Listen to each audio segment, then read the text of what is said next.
있습니다. 아까도 말씀드렸습니다만 제2차 세계대전 때 미국은 하루에 1개 선박을 건조했습니다. 그렇지만 지금 미국의 조선선은 상당히 황폐해져 있는 상황입니다. 그렇지만 한국에 와서 우리가 함께 재건하길 바랍니다. 또 하나 우리가 의논해야 될 일은 군사장비 구매에 대한 것입니다. 미국은 세계 최고의 군사장비를 만듭니다. B2 버머 같은 것은 보셨겠지만 굉장히 성공적이었습니다. 이번에 최근에 그런 작전에서 이 B2 버머가 왕복 36시간을 비행을 했는데 전혀 아무런 문제 없이 임무를 마치고 성공적으로 다시 돌아온 것입니다. 거기에는 또 52개의 탱커도 들어갔습니다. 하지만 어쨌든 그 버머라든지 추격기 최고의 군사장비를 가지고 있습니다. 한국이 이러한 미국의 아주 뛰어난 군사장비를 많이 구매할 것을 기대하고 있습니다. 오늘 다시 한번 이재명 대통령을 백악관에 모시게 된 것을 매우 영광으로 생각합니다. 그리고 그 전에 아주 선거에 이긴 것을 다시 한번 축하드립니다. 감사합니다. 네, 대통령님 감사드립니다. 이렇게 시간을 내주셔서 우리 대한민국 국민을 대표해서 감사 말씀을 드리면서 우리 대통령께서 이 오벌 오피스를 새로 꾸미고 있다는데 정말로 밝고 황금색으로 빛나는 게 정말 보기 좋습니다. 품격이 아주 있어 보이고 미국의 새로운 번영을 상징하는 것 같습니다. Mr. President, let me begin by thanking you on behalf of the Korean people. I would like to thank you for giving your time for today's meeting. And I heard that you recently redecorated the Oval Office, and I would like to say that it looks very bright and beautiful, and it has the dignity of America, and it symbolizes the new future and prosperity of America. 미국을 다시 위대하게 만드는 것이 우리 대통령님의 꿈인데 미국이 다시 위대하게 변하고 있는 것 같고 그게 다우존스 지수에서도 그게 나타나는 것 같습니다. 제가 보니까 사상 최고치를 경신하고 있던데 오늘은 잠깐 조정되고 있지만 아주 훌륭하게 미국이 다시 위대해지고 있는 것 같습니다. I believe that making America great again is your goal, and I believe that that is what is currently taking place in America. And I think the most symbolic thing of that is the Dow Jones Index, which reached a record high recently, although it went down a bit, but it reached a record high. And so I think that America is becoming great again. 말씀하신 조선 분야뿐만이 아니라 제조 분야에서 르네상스가 이루어지고 있고 그 과정에서 대한민국도 함께 하게 되기를 기대합니다. So I believe that there is a renaissance taking place not only in the shipbuilding sector but also in the manufacturing industry, and I hope that Korea can be a part of that renaissance. 그리고 또 한 가지 제가 꼭 말씀드려야 될 것이 대통령님의 평화를 지키는 기간의 미국의 역할을 넘어서서 새롭게 평화를 만들어가는 피스메이커로서의 역할이 정말로 눈에 띄는 것 같습니다. And one thing that I wanted to say to you is that America's role not as a keeper of peace but a maker of peace is being more is emerging more evidently. 유럽, 아시아, 아프리카, 중동 여러 곳에서의 전쟁들이 이제는 트럼프 대통령님의 역할로 휴전하고 평화가 찾아오고 있습니다. Many wars in Europe, in Asia, in Africa, and in the Middle East are coming to peace because of the role that you are playing. 세계 지도자 중에 전 세계의 이런 평화 문제에 대통령님처럼 이렇게 관심 가지고 실제로 성과를 낸 경우는 처음으로 보여집니다. So among the many world leaders, I believe that you are the only leader who has made such accomplishments. 그리고 가급적이면 전 세계에서 유일하게 분단 국가로 남아 있는 한반도의 그 평화를 좀 만들어 주셔서 김정은과도 만나시고 북한에 트럼프 월드도 하나 지어서 거기서 저도 골프도 칠 수 있게 해주시고 그래서 전 세계가 인정하는 정말 세계사적인 평화의 메이커로서의 역할을 꼭 해주시기를 기대합니다. And I would like to mention that the only remaining divided nation in the world is the Korean Peninsula, and I would like to ask for your role in establishing peace on the Korean Peninsula. So I look forward to your meeting with Chairman Kim Jong-un and construction of a Trump Tower in North Korea and playing golf at that place. 아마 기다리고 있을 것 같습니다. 네, 기다리고 있을 것 같습니다. So I believe he will be waiting for you. 그리고 마지막으로 든든한 한미 동맹을 기반으로 대한민국이 성장 발전해 왔고 앞으로도 이 한미 동맹을 군사 분야뿐만이 아니라 경제 분야 또 다른 과학 기술 분야까지 다 확장해서 미래형으로 발전시켰으면 좋겠습니다. Korea was able to attain economic growth and development through our ironclad alliance. And going forward, I hope to develop our alliance into a future-oriented alliance that encompasses areas not only limited to security, but also the economy and science and technology. 대한민국 국민들은 트럼프 대통령님에 대해서 정말로 큰 기대를 가지고 있다는 말씀을 드리면서 다시 한번 이런 시간 내주셔서 감사드립니다. The Korean people have great expectations for you, Mr. President. Thank you once again for your time. Well, thank you very much. It's an honor to be with you. I will say that Kim Jong-un and I had a very good relationship, as you remember, and still do. And when I came in, I didn't know him. We had 2 summits, but we became very friendly. Respect. It was great respect. And it was not going to be that way had Hillary Clinton won the election. It would have been a disaster. But we think we can do something in that regard with respect to North and South, and I think you are much more prone to doing that than other leaders that I've been working with from South Korea. And we'll work on that. I think it's very good to work on that. If you remember, you were doing the Olympics, and there was a great time of hostility with North Korea, and you weren't selling tickets because nobody wanted to be blown up in the stadium during the opening ceremonies, right? And you were not selling tickets. And I was also at my formative stage with North Korea and Kim Jong-un, and we were a little bit going at it about Rocket Man, Little Rocket Man, everything back and forth, and it was really nasty. And then I got a call one day, and they wanted to get together, they wanted to talk, and we started talking. And then he said really brilliantly, he said, you know, the Olympics is going to be opening very soon, and we'd like to be a part of it. They actually put teams in it.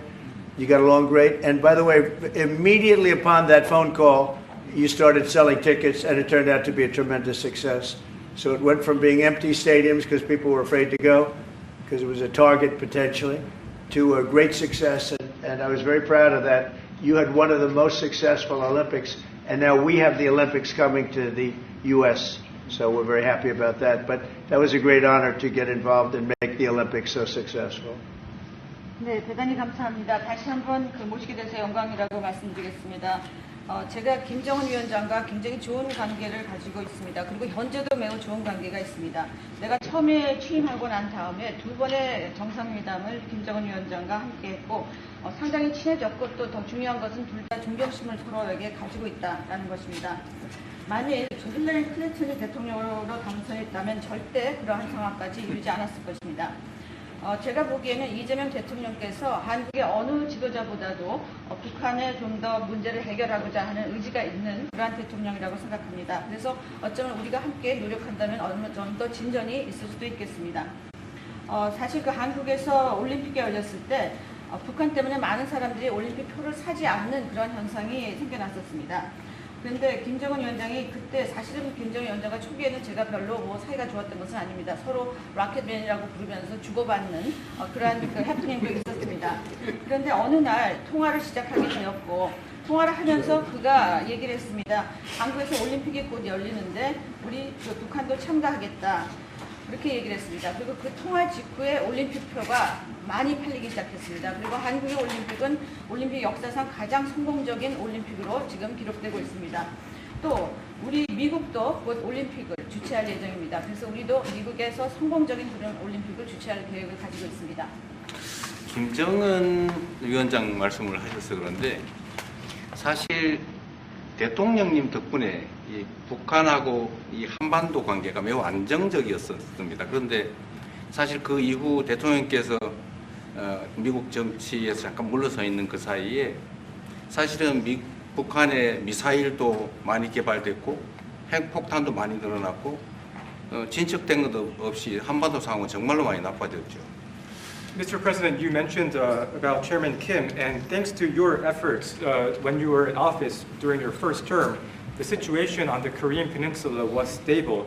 But during the hiatus where you were out of office, North Korea developed further its nuclear and missile capabilities, and that led to a deterioration on the situation of the Korean Peninsula. And they wouldn't have done that. They would not have done that if I were president. It 내가 was not going to 만약에 happen. 대통령이 당선되었다면 그런 일이 일어나지 않았을 것입니다. 전적으로 공감합니다. I completely agree with you. 그래서 지금 얼마 전에 김여정이 미국과 저를 비난하는 발언을 할 때도 대통령과 김정은 위원장의 특별한 관계에 대해서는 의심하지 않는다 이런 표현을 했습니다. 기다리고 있다는 뜻으로 보여졌습니다. So when Kim Yo-jong, the deputy director of the Workers' Party of Korea, issued a statement denouncing South Korea, she mentioned about the not bad relationship between you and Chairman Kim Jong-un, and I believe that this is a sign that North Korea is waiting. 한반도의 평화의 새 길을 꼭 열어주시기 바랍니다. So I hope that you will usher in a new era of peace on the Korean Peninsula. I will do that, and we'll have talks. He'd like to meet with me. He didn't want to meet with Biden because he had no respect for Biden, but we look forward to meeting with him, and we'll make relations better. You'll help that. You had a lot of leaders. I've gone through a lot of leaders in South Korea. You know, it's been quick. You'll be there for a long time. But we, in the various leaders that I've dealt with, they were not approaching it properly, in my opinion, having to do with North Korea. But I think your approach is a much better one. 네, 그렇게 하도록 하겠습니다. 김 위원장이 바이든 전 대통령을 만나고 싶죠 하지는 않았지만 말은 만나고 싶어 할 것 같습니다. 그래서 그런 그 시도를 하겠고요. 내가 한국의 지도자들을 여러 분을 만나봤는데 제 개인적인 생각으로는 대북 정책이 그렇게 적절하지 않지 않았나 하는 생각이 듭니다. 그래서 이 대통령께서 그 적절한 대북 정책을 통해서 좀 더 그 진전이 있었으면 하는 생각입니다. 저의 관여로 남북 관계가 잘 개선되기 쉽지 않은 상태인데 실제로 이 문제를 풀 수 있는 유일한 인물이 트럼프 대통령이십니다. So resolving this issue through my engagement is not an easy thing. And the only person that can make progress on this issue is you, Mr. President. 대통령께서 피스메이커를 하시면 저는 페이스메이커로 열심히 지원하겠습니다. So if you become the peacemaker, then I will assist you by being a pacemaker. That's good. We can do big progress, I think, with North Korea. Absolutely. 네, 북한에 대해서 큰 진전을 함께 이루어 나갈 수 있다고 믿습니다. 감사합니다. Thank you very much. Thank you very much. Good job. Okay, questions, please? Mr. President, when you met with Russian President Vladimir Putin, how soon did he say that he wanted to sit down with Ukrainian President Zelensky? Russia, as of now, says there's no meeting on the books and no agenda is set. Well, that's going to be up to them. It takes two to tango. I always say it. And they should meet, I think, before I have a meeting and probably close the deal. But I think it's appropriate they meet. They do not exactly get along well, as you can understand. And I'm sure it's a meeting that perhaps he didn't like. But he wasn't happy about coming to the United States either. That was a big concession, and I appreciate the fact that he did. You know, I've always had a very good relationship, despite a fake Russia haunt that we had. But we've always had a great relationship, very good relationship, strong relationship with Russia. That's a good thing, not a bad thing, by the way. That's a very good thing. And it's good to get along with Kim Jong-un, and it's good to get along with everybody, including President Lee. It's good to get along, and I get along with the foreign leaders. You see that with the biggest group of foreign leaders that we've ever had. Don't forget the European Union was here also representing a large group of countries just recently. So I believe that we're going to get that war straightened out. We're going to get it done. I don't know that they'll meet. Maybe they will. Maybe they won't. They'd like me to be at the meeting. I said, you guys ought to work it out. It's between you. It's not us. Now, in the meantime, we're not spending any money on, as you know, on Ukraine. We're selling military equipment to NATO. NATO now is taking in, excuse me, NATO now is taking in a large amount of money from the countries. They're taking in 5% of GDP versus 2%. They're paying the 5%. They never paid the 2%, most of them, or a lot of them. NATO has a lot of money. We are selling military equipment to NATO at full price. and NATO's distributing that equipment to wherever they are. I mean, perhaps to Ukraine. So NATO's working with Ukraine. Biden was giving hundreds of billions of dollars, just willy-nilly, just giving money. He had no idea where it was going. It was terrible what was happening. So we're not involved anymore in terms of the cost. We're in for $350 billion. As you know, I also got the rare earth deal done with Ukraine, which was worth much more than the $350 billion. But I'm not interested in the money so much, even though we've done a great job in that regard. I'm not interested in that. I'm interested in stopping a war where last week 7,109 soldiers died, both Russian and Ukraine. It's such a waste of life and humanity. They're not from this country. They're not from any other country other than Ukraine, for the most part, other than Ukraine and Russia. But it's a very important thing to me to stop it. I stopped 7 wars that were raging, one for 31 years, the Congo, and as you know, Rwanda, one for 35 years. I don't have to go into them. You know the list better than I do. But we stopped a lot of wars, including, you think about it, India and Pakistan, which was probably 2 weeks away from being a nuclear war. They were shooting down airplanes all over the place. So I'm very proud of that. I thought this would be, in many ways, the easiest way. I have a very good relationship with Putin. I thought it would be the easiest one to stop, and it's really not. It's very complex. It's very personal from their standpoint. There's tremendous dislike personally between the two men, and we're going to have to straighten that out. But I would like to see them meet first. They'd like me to be there. I may be there. I may not. I'll see. But I wanted them to work out their differences first, because it is ultimately between them. And when that happens, I think we'll get an end. Maybe they meet, maybe they don't. How long are you willing to let this play out? And if they don't meet, will there be consequences, and how soon for Russia? Yeah, there could be very big consequences, but we'll see what happens. There might be very big consequences, because this is something that has to end. This war would have never taken place, and for 4 years it didn't take place. But if I were president, this war would have never taken place. There has not been a war like this since the Second World War. This is the biggest thing that's happened in terms of warfare, wars. It's a whole new form of fighting. It's a drone fighting. It's a drone war. No, a drone war never existed before. And we're actually studying it from the standpoint of Pete Hegseth and everybody. We're studying it and studying it very carefully. This is a whole new form of war, but it's a violent war. And there has been nothing like this since the Second World War. So we'll see what happens over the next week or two. And at that point, I'll step in very strongly. And if I have to be there, I'll be there. And we'll either have a deal or we won't. But a lot of people are dying, and I want to get us... Mr. President, Kim Jong-un wants to meet. When do you want to meet with him? With who? You said the North Korean leader wants to meet. How soon would you? You know, we want to have a meeting. I like to have a meeting. I get along great with him. You know, you were there. We even had a press conference. He had his first press conference. Kim Jong-un had a press conference. This was a little different press conference. I said, have you done a press conference before? No. And you know what? He did great. It was a great press conference, actually. It was historic. I doubt he's done one since. But I said, would you like to meet the fake news? Because whatever you want to do. And they came in like, you've never seen anything like it. And then he said, enough. And that was the end of the press conference. That was the end. It ended very rapidly. But I think he had a good time. I look forward to meeting with Kim Jong-un in the appropriate future. Would you reduce the number of forces in South Korea so that the United States could have more flexibility in the region? Say it. Would you consider reducing the number of U.S. forces in South Korea so that the United States can have more Well, flexibility? I don't want to say that now, because we've been friends and we're friends. And look, we have a lot of people over there. We have over 40,000 troops in South Korea. As you know, South Korea agreed to pay for that during my last term. And then when Biden came in, they complained to Biden that I wasn't a nice person. And he agreed not to pay. He gave up billions of dollars. We were getting paid billions of dollars. But then Biden ended that for whatever reason. It's unbelievable that he did. But we have a very good relationship militarily.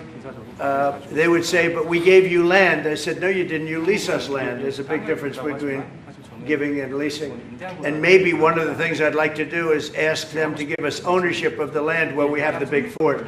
You know, we spent a lot of money building a fort, and there was a contribution made by South Korea, but I would like to see if we could get rid of the lease and get ownership of the land where we have a massive military base. Okay? Would you go? Thank you, Mr. President. How are you planning to make? I also want to ask this question to Mr. President. Who are you with? I'm Song Mi-jin. I am from South Korea's Arirang TV. Good. Thank you so much. Good. So, as mentioned earlier, United States is South Korea's most important and closest ally. So, in this point of view, I would like to ask you and also President Lee, what do you think are the key ways to make the South Korea-U.S. alliance greater? Well, I think it's great now. I feel very warmly toward South Korea. I will tell you that I have a lot of people in business that I deal with that are from South Korea. They love Trump because they feel I've saved. I think you would have had a nuclear war if I weren't. I think you would have had a nuclear war, North Korea and South Korea. I think it would have been a disaster. You're only 60 miles away from Seoul. They don't even need nuclear. They have their cannons, you know, howitzers, and they have them buried in the mountain. You know what I'm talking about. And I think you would have had, if I didn't win that election, if Hillary Clinton, crooked Hillary, won that election, I think you would have had a nuclear war. It would have taken place, and it would have been horrendous for everybody, including them.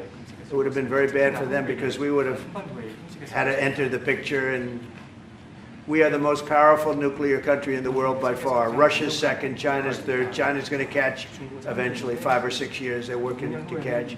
One of the things we're trying to do with Russia and with China is denuclearization.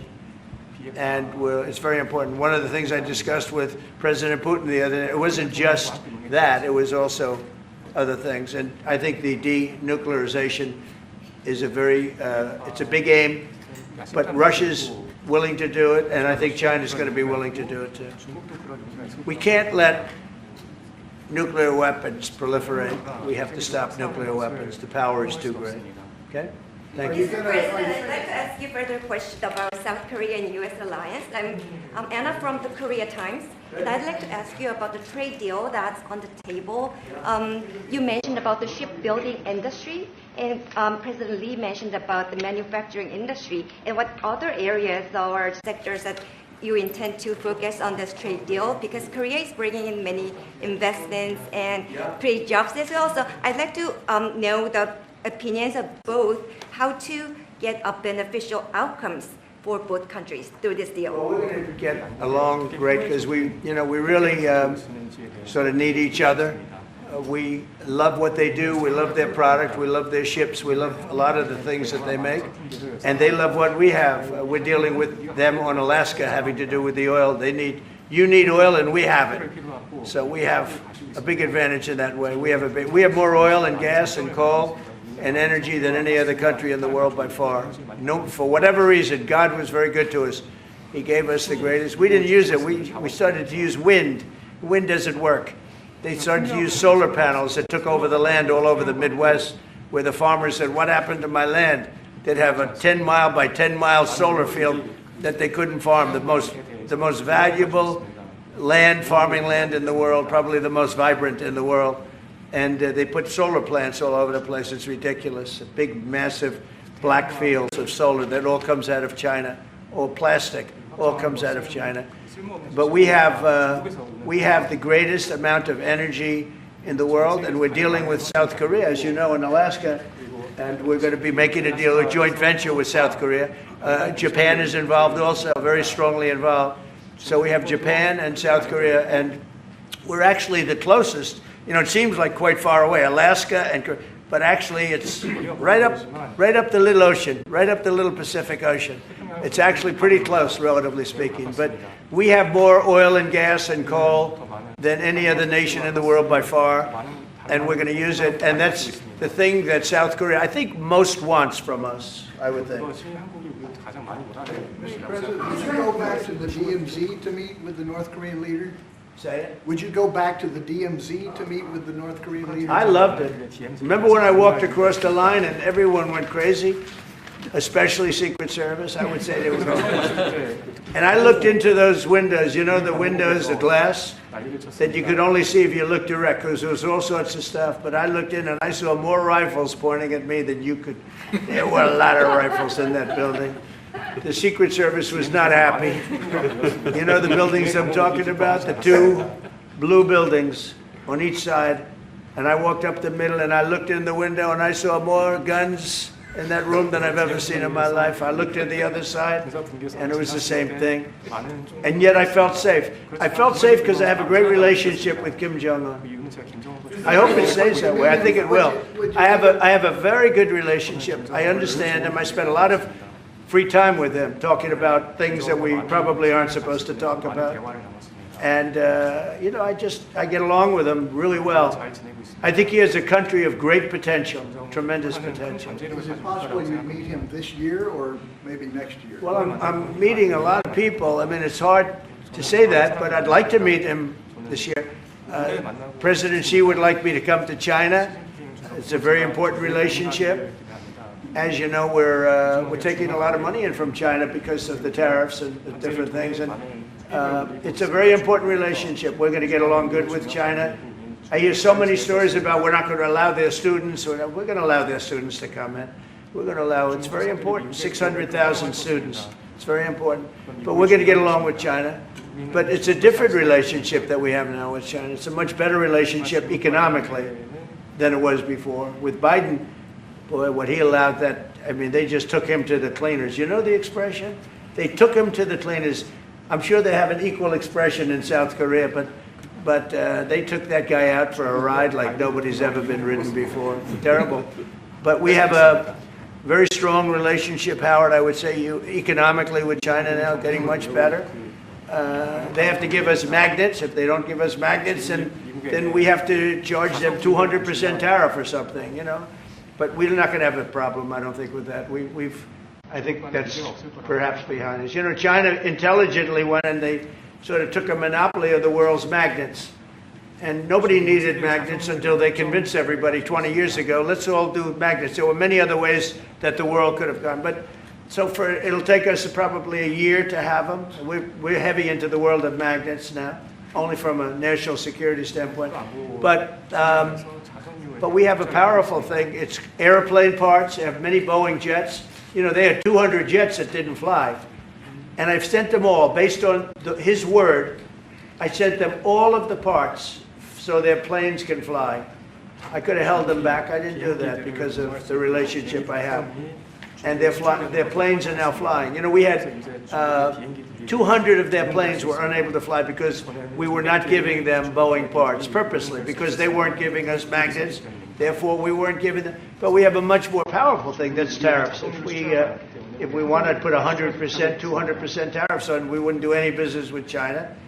And, you know, it would be okay, too, if we had to. But the magnet situation, we have tremendous power over them, and they have some power over us with magnets. We're going to have a lot of magnets in a pretty short period of time. In fact, we'll have so many we won't know what to do with them. But you know the story. It's a very interesting history with magnets. And it really is because presidents, not being business people, they allowed that to happen. And they shouldn't have. But we have much more. I mean, look, in terms of playing the cards, we have much bigger and better cards than they do. But with that being said, I think we have a great relationship. I spoke to President Xi fairly recently, and at some point, probably during this year or shortly thereafter, we'll go to China. And I think we're going to see a magnificent sight. It's a great country. On the National Guard. You and President Lee actually are planning to go to China. You mentioned either this year or next year. Could you please share more details about your plans going to China and also President Lee? Well, maybe we'll go together. Do you want to go together? We could share a plane. We'll save energy. We'll save a little, you know, the ozone layer. Remember President Obama used to talk about the ozone layer, and then he'd fly to Hawaii to play around the Gulf in a 747. Mr. President, on the national Accept the invitation, Mr. 중국에서 만약 Well, it was sort of meant jokingly, but if you want, you can come. 대통령하고 같이 가면 좋겠습니다. I would like to go together with President. Do I accept? Does he accept? If you want to go, I'm going to get special permission. I'm sure you can go. But we're going to have a great relationship with China. I mean, it's happening. You see it. It's happening. They have some cards. We have incredible cards, but I don't want to play those cards. That would If I played those cards, that would destroy China. I'm not going to play those cards. Mr. President, on the National Guard, you've talked a lot about Democratic-run cities and states. Would you also consider sending the National Guard into red states and red cities that are also seeing high crime? Sure, but there aren't that many of them. If you look at the top 25 cities that for crime, just about every one of those cities is run by Democrats. And you know, one of the bad things they did, cashless bail, if you look back on time, when they allowed a murderer out that afternoon, you know, he'd kill somebody and then a couple of hours later he's walking the streets again, oftentimes killing again rapidly. Cashless bail is a disaster. You saw we had a news conference today on that. We're wiping it out in D.C., immediately wiping it out. It started in New York, I must tell you, and it's been a horrible thing for crime, especially violent crime. So we're going to end cashless bail, yes. Thank you. When will you deploy to Chicago, and how long are you keeping troops here in Well, you heard Washington, my little D.C.? discussion. I really want to be appreciated. You know, when we go into a city and wipe out the crime, so D.C., it sounds so horrible. I'm embarrassed to say it in front of you because they don't have anything like this. Washington, D.C., sir, has not had a murder in 11 days. Now, he's saying that's a horrible thing to hear because they don't have murders for ever. But Washington, D.C., if you go back and check, it's been many years since we went a week without having a murder. Now we haven't had, and I would say that Washington, D.C. right now is much safer than Seoul. You know why? Because we have a friendly neighbor. We have more friendly neighbors. You have a different kind of problem. We all have different problems. But Washington, D.C. is a very safe city right now. People are going out to dinner. Restaurants are opening. Restaurants that were going to close are now going to stay open. Friends of mine are going out to dinner all the time. They didn't go out to dinner for 4 years. It went rampant during the Biden years. Just rampant. That's why Susie is very close to the mayor and has a lot of respect for her, but I view it maybe a little differently because the mayor would say that it's gotten better for 30 years, it's gotten better. No, it's gotten worse. And the worst day of all was when we just got to office for the second time, and it's in very bad shape. So the mayor shouldn't be saying that violent crime has been getting better. It's been getting much worse. And the day I took office, it was the worst. And we did some minor things, made it a little bit better, but then we said, look, we got to stop it because too many people are getting killed. And we have not had a murder in 11 days. It sounds crazy. I hate to say this in front of this gentleman who I respect because they don't have murders for years. But we have not had a murder in 11 days. And that's going to go on for a long time. And there will be, I guess, it'll happen a little bit. But we have a very safe city. This is one of the safer cities right now in the country. And in a short period of time, it'll be like the border. Nobody came in through our border for the last 90 days, 3 months. We had 0 illegal aliens from the Congo, from South America, from all over the world, from prisons coming in, pouring into our country. Nobody, not one person, and this is done by a liberal group, a liberal think tank. They do the work. Not one person has come into our country. Think of that. It's been amazing. And I didn't have to go back to Congress and ask. Biden could have done this by himself. I did. I said, close the borders. We had the great Tom Homan. We had Christie, as you know, Christie Noem, who did a fantastic job. She's doing a fantastic job. Pete Hegseth has been incredible with the, as I call it, the Department of War. You know, we call it the Department of Defense, but between us, I think we're going to change the name. You want to know the truth? I think we're going to have some information on that maybe soon, but I think because, you know, Department of Defense, we won the World War I, World War II. It was called the Department of War. And to me, that's really what it is. Its defense is a part of that. But I have a feeling we're going to be changing. I'm talking to the people. Everybody likes that. We had an unbelievable history of victory when it was Department of War. Then we changed it to Department of Defense. So that's a little thing, has nothing to do with your country, but it's something that I think you're going to be hearing about or seeing about over the next couple of weeks. Probably that change is going to be made over the next week or so. Are there 2 Koreas, North and South, or is there one Korea waiting to be unified? Well, I know it is 2 Koreas. I mean, you know, there was one Korea. It was a very large country and a very powerful country. And it was a country that went to war with China. President Xi explained it. went to war with China many times over the last 2,000 years. You had many, I think he told me 51 times. So I remember I went to President Xi, I said, you know, we're having a problem with North Korea. Straighten it out, would you please? He said, well, we have been to war with them. And I think he said 51 times. But at that time, it was the whole of Korea. It wasn't, you know, North and South. And after he explained it, I said, all right, not going to be that easy. I guess you're right. But, you know, you had one Korea, and it was a very big, powerful nation. Now you have two big, powerful nations, but you have essentially a wall in between. Can you elaborate comments, the post and comments you made on South Korea early this morning, like raids on churches, going into U.S. military base, purge, revolution. How do you think about it? 이재명 대통령께도 질문드리겠는데요. 저희가 이제 빛의 혁명이나 이게 내란 사태 극복하는 과정에서 이런 일들이 좀 벌어졌다고 말씀하신 것 같은데 그 부분 설명해 주시죠. I heard from Intel that there was a raid on churches. We're going to talk about that later. I haven't spoken about it yet, but when we meet, and you know that would be too bad if that's the case. But I did hear that from Intel that there was a raid on churches, closing some churches. So we'll talk about that later. I could ask you now if you want. Mr. President, what conversation? Wait a minute, if you'd like, because it didn't sound to me like South Korea. 아주 간단하게 말씀을 드리면 지금 대한민국은 아시는 것처럼 친위 쿠데타로 인한 혼란이 이제 극복된 지 얼마 안 된 상태고 그 내란 상황에 대한 국회가 임명하는 국회가 주도하는 특검에 의해서 사실 조사가 진행 중입니다.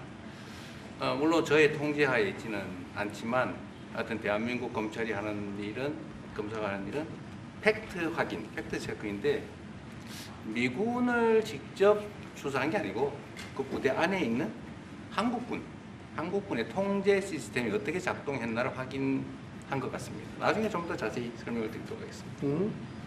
So it hasn't been long since Korea has overcame the political turmoil following the self coup by the former president.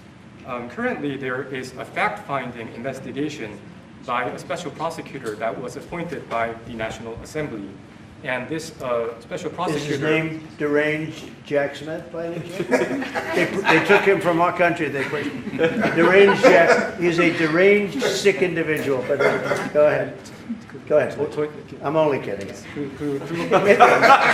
Maybe I'm not. And that special prosecutor is not under my control. And so the special prosecutor is conducting a fact-finding investigation.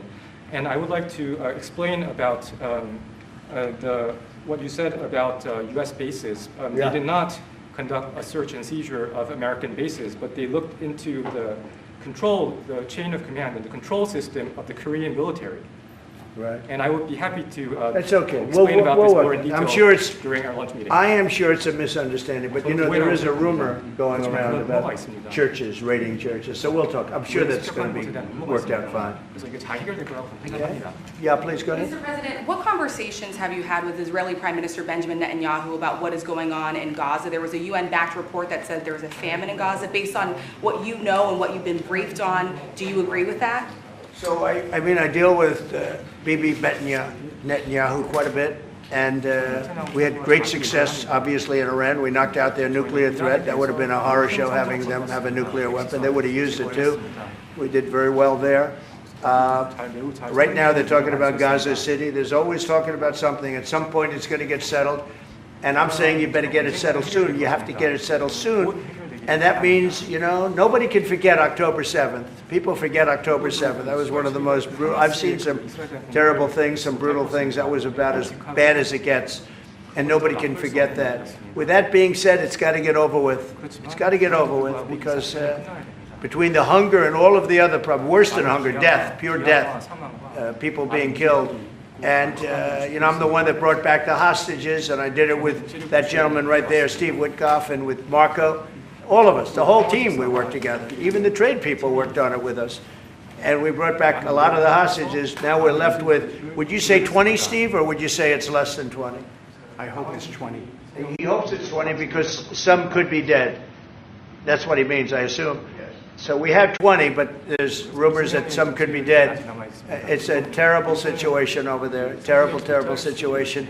But it's coming to a head. It's coming to an end. We are sending, we sent $60 million of food over there just recently. And I don't even know if people know it. We distributed ourselves. We're giving a lot of food, spending a lot of money on food, getting it over there. We have a lot of food. We have a lot of oil, and we have the greatest farmers in the world. So we have a lot of food, but we're sending a lot of it over to Gaza, and we're feeding a lot of people. But with all of that being said, it's a lot of people to feed.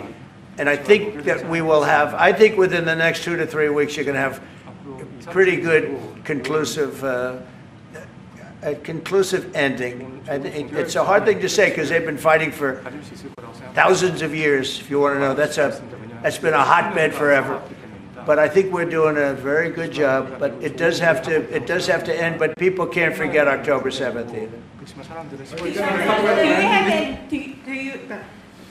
Do you plan to attend APEC summit to be held in Korea? Summit in South Korea? Yes, South yeah, I'd Korea love in to. November. I'd love to. Last time I spoke in front of your parliament, and I love doing that. Beautiful respect they had for our country, and a beautiful room. I remember how beautiful it was, and I enjoyed doing it. No, I could see going. I think I'm going for a trade meeting to South Korea pretty soon. You're hosting a trade meeting, so I can sneak away from that trade meeting, and we'll go and do something for the president if he'd like me to do that. Okay? But so we'll be going there fairly soon. If you attend, then it's a good chance to meet up Kim Jong-un again, or maybe Xi Jinping. Then how do you think of it? You mean set them up together? Yes. That'd be interesting. We'll arrange a meeting between you and Kim Jong-un. Would you like that? That's a very tough question right now. I don't know where that question is leading. Anyway, look, I get along great with Kim Jong-un, and if whatever I can do having to do with South Korea and getting people together, you should get together, right? Yes, ma'am. Yes. Yeah. I want to ask. Turned out to be the worst one in the room. I want to ask about Masca project. Masca project. Make great again. Shipbuilding. Yeah. Oh yeah, sure. Yeah. We're going to do that. Yeah. I think we're going to do that very strongly. We're going to have a big, within a period of, it takes a while. That's a hard one to start. Some companies you can start easily. Shipbuilding's a tough one to start, but we'll be doing that. Now, with that being said, we make the best submarines anywhere in the world. We make submarines. We're 25 years ahead of anybody else in submarines. So we do that. We do that. But we really gave up the shipbuilding industry foolishly many years ago, but we're gonna start it up again. We're gonna be making our own ships again soon. Okay, how about one or two more? Have you been briefed on the search of John Bolton's home and office from Friday? Have you been briefed I on have that? not been briefed. No, I read it just like you did. I was never a fan of his. I thought he was stupid. I thought he was, a guy that only wanted to go into war. He liked killing people. I thought he was essentially a bad guy, but I'm not involved in that. No, you'd have to ask Pam Bondi about that. Are more raids coming, sir? Are more raids like that coming, sir? Are more raids like the one on John Bolton's house coming? More raids? I don't know. You'd have to ask the Department of Justice. They raided my house, I can tell you that. They did a big raid on my house. They took away everything that wasn't pinned down, and they took away some of that too. No, they raided Mar-a-Lago. They started that. These were bad people that we had in our government before. They raided Mar-a-Lago. They went into my wife's area. They went into my son's area, my young son. And what they did was a disgrace. But how did it work out? Oh, I see. We're in the Oval Office. Oh, I guess it didn't work out too well for them, did it? They are bad people. They're sick. They're sick people. And they came in with their guns into Mar-a-Lago, and like 98 people. I wasn't there. Fortunately, I wasn't there. But they are very evil, very sick people, that group. And if they would have won the election, this country wouldn't exist as we know it. This country would have been a failed country. And now it's the hottest country anywhere in the world by far. We are the hottest country in the world by far. Okay, another question. One more on the budget. Yes, sir, go ahead. Yeah. President Lee met with the Japanese Prime Minister before this summit. That's good. So, is there something to discuss regarding the cooperation among the South Korea, U.S., and Japan?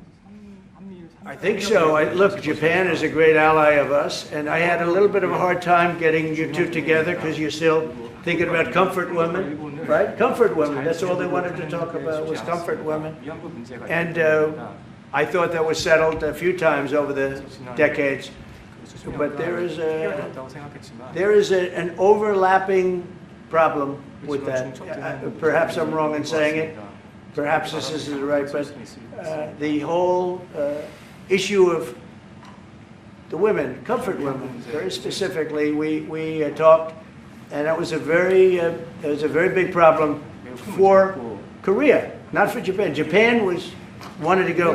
They want to get on, but Korea was very stuck on that. You understand? So I don't know. Perhaps you'd like to answer. It's a good question. It was hard getting Japan and Korea together because of what took place a long time ago. But Japan wants to do it, I can say. Korea is a little bit more tenuous, please.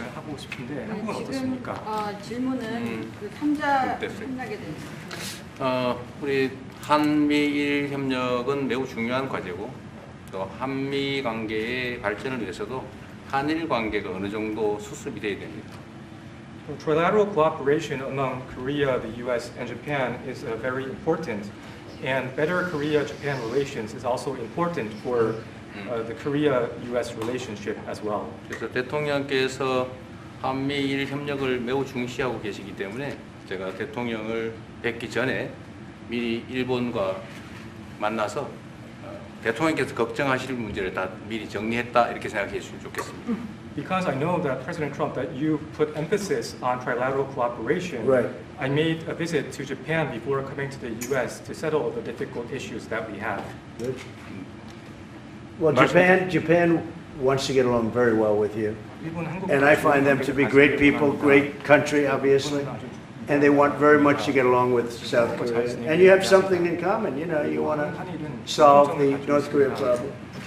But Japan very much wants to get along with you, and I'm sure they will. I find the people that I deal with to be wonderful people, as I do with you. 이번에 일본에 가서 이시바 총리를 만났을 때 그 전에 우리가 가지고 있던 여러 장애 요소들이 많이 제거됐다는 생각이 듭니다. So when I visited Japan and met with Prime Minister Ishiba, I realized that many of the obstacles that existed between our two countries have now been removed. True. During my term, we removed them during my term. There was an overlay a little bit, but we removed many of those obstacles during my term. And you know, if you look at Prime Minister Abe, who was a great man, he was a great friend of mine, and he was assassinated. But he felt very warmly toward your country, I can tell you that. And the current Prime Minister, who I've gotten to know very well, feels the same way. So I think you're going to have a great relationship with Japan. Steve, go ahead. Just to close the loop on Gaza, is there a diplomatic push underway to try to get all this to end? Oh, there's a diplomatic push? No, is there? There has been, yeah, sure. Right now, Steve, I would say very serious diplomatic push. Marco or Steve? Marco, do you want to answer that first? Yeah, it's never stopped. We've always looked to find a solution there. Ultimately, as the president said, we want it to end. It has to end with no Hamas. Thank you, sir. Steve, where are we? I would say that we wouldn't be anywhere but for the president's truth last week, which was a statement to Hamas that they better get their act together and get to the peace table. But for that, it would have been all stalled. So, as usual, he is the man who moves it. Thank you, sir. Thank you. Thank you very much, everybody. Thank you, guys. Thank you, guys. Let's go. Head out. Start moving. Thank you. Thanks, guys. Let's go. Thank you. Straight out the door. Thanks, guys. Let's go. Thanks, guys. Jails, let's go. TV, let's go. Come on. 아주 관심이 많아요. Let's go. Head out. Thank you. Thanks, guys.